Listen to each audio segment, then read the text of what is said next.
स्वागत है आपका हमारे अमेजिंग फिजिक्स फैक्ट वीडियो के सेगमेंट में।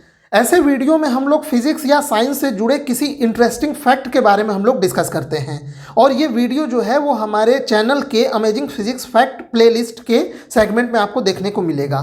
तो आज हम लोग इस वीडियो में जिस इंटरेस्टिंग फैक्ट के बारे में डिस्कस करने वाले हैं वो फैक्ट जुड़ा हुआ है पाई से। पाई आप सभी लोग जानते हैं, उसका मैथ या साइंस में या यूँ कहिए फिजिक्स में हर जगह यूज किया जाता है। पाई का जो वैल्यू होता है वो 3.14 या 22/7 हम लोग उसका यूज करते हैं और वो एक कांस्टेंट होता है। इसका वैल्यू सब जगह यही होता है, कहीं पे भी ये वेरी नहीं करता।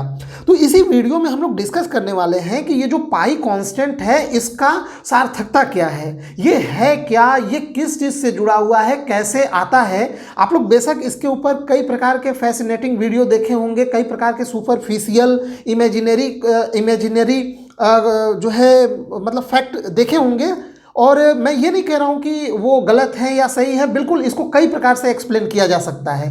पर हम यहाँ पे जो एक्सप्लेन करेंगे स्पेशली ज्योमेट्री से हम लोग इस पाई को निकालने की कोशिश करेंगे और इसको इंटरेस्टिंग वे में समझने की कोशिश करेंगे। यानी जो हमारे वीडियो हैं वो फैक्ट के अराउंड रहेंगे, किसी भी प्रकार का काल्पनिक या सुपरफिशियल बात हम लोग इस चैनल पर नहीं करते हैं। तो ये जो पाई जो है कांस्टेंट, इस कांस्टेंट को हम लोग मतलब फाइंड आउट करने या उसके बारे में समझने से पहले मैं आपको कुछ और एक दो कांस्टेंट के बारे में बात करना चाहता हूं और पहले आप उसको समझिए कि ये कांस्टेंट हमसे कहते क्या है। इसी कड़ी में एक बहुत ही इंपॉर्टेंट कांस्टेंट आता है जिसका आप लोगों ने नाम सुना होगा, गोल्डन रेशियो या गोल्डन सीरीज या गोल्डन स्पाइरल भी बोला जाता है। ये फिबोनाची सीरीज से जुड़ा होता है। इस पे जुड़ा हुआ मैंने एक बहुत ही इंटरेस्टिंग वीडियो बनाया था, अमेजिंग फिजिक्स फैक्ट के प्लेलिस्ट में आपको मिलेगा। पहला वीडियो यही था गोल्डन रेशियो के बारे में। तो आप चाहें तो डिटेल में जाके वहाँ पे आप देख सकते हैं, काफ़ी इंटरेस्टिंग वीडियो है। फिलहाल मैं यहाँ पे क्या बताना चाहता हूँ कि ये जो गोल्डन रेशियो होता है ये एक ज्योमेट्री कांस्टेंट होता है और ये प्रकृति में, नेचर में पाए जाने वाले कई चीज़ों में देखने को मिलता है। चाहे फूल की पंखुड़ियाँ हो, चाहे इवन हमारा जो बॉडी है उसमें भी गोल्डन रेशियो देखने को मिलता है। और जो नेचर जो भी प्रोड्यूस करता है, इस नेचर में जो भी क्रिएचर जो है जिन भी चीज़ों को प्रोड्यूस करता है, ऐसा पाया गया है कि उन सभी में गोल्डन रेशियो होता ही है। इसका मतलब आप ये समझिए कि जैसे मान लीजिए कोई नॉर्मल मनुष्य है जिसका लंबाई 6 फुट का है, तो अब जब उसका हाथ नेचर बनाएगा तो ऐसा नहीं होगा कि वो हाथ जो है वो केवल बहुत छोटा कर दे या वो घुटने से भी ज़्यादा बढ़ा के जो है पैरों तक बढ़ जाए, ऐसा नहीं होता है। ऐसा पाया गया है कि मनुष्य की लंबाई और उसके हाथ की लंबाई में एक रेशियो होता है और वो रेशियो गोल्डन रेशियो के आसपास होता है। उसी प्रकार मान लीजिए कोई मनुष्य है, उसकी लंबाई नहीं बढ़ी, वो बौना रह गया, तो नेचर ऐसा नहीं करता है कि चलो अब लंबाई नहीं बढ़ी, कोई बात नहीं, इसका हाथ जो नॉर्मल मनुष्य का होता है उतना बड़ा कर दिया जाए, ठीक है, या कान बड़ा कर दिया जाए या चेहरे की बनावट बड़ी कर दी जाए। ऐसा नहीं होता है।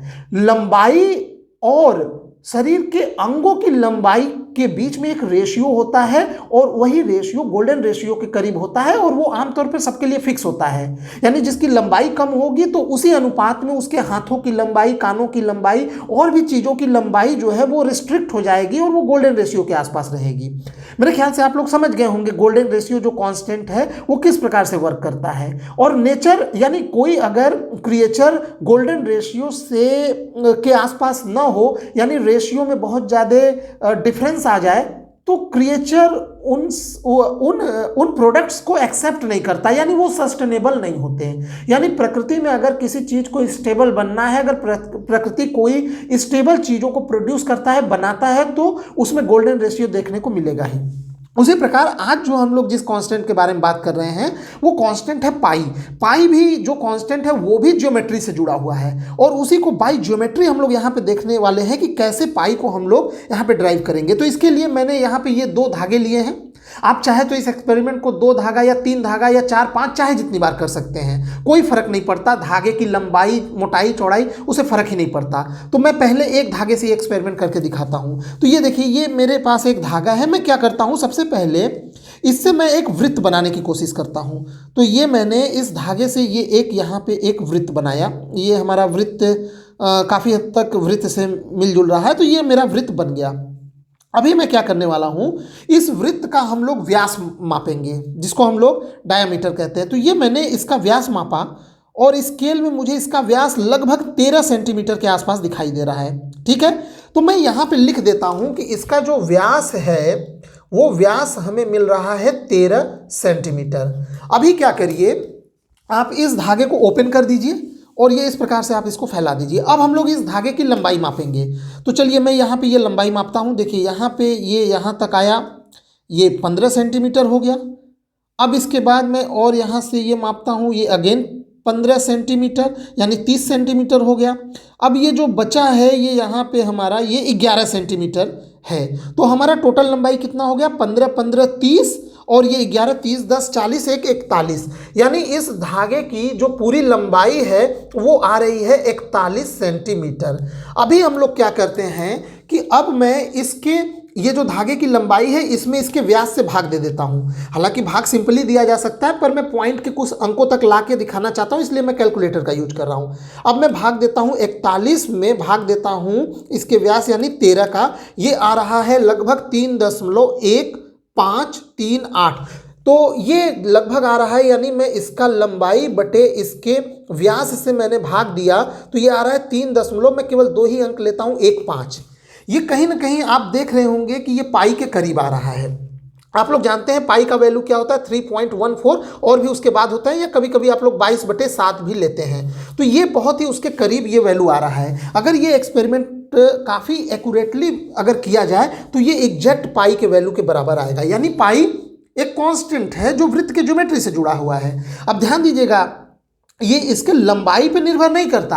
आप धागा चाहे 1 किलोमीटर लंबा लीजिए, चाहे जितना बड़ा ले लीजिए, जब कभी भी आप उससे उसका वृत्त बनाएंगे तो उस धागे की लंबाई और उस वृत्त के व्यास का रेशियो हमेशा पाई आएगा। ठीक है, मेरे ख्याल से आपको ये बात समझ में आ रही होगी।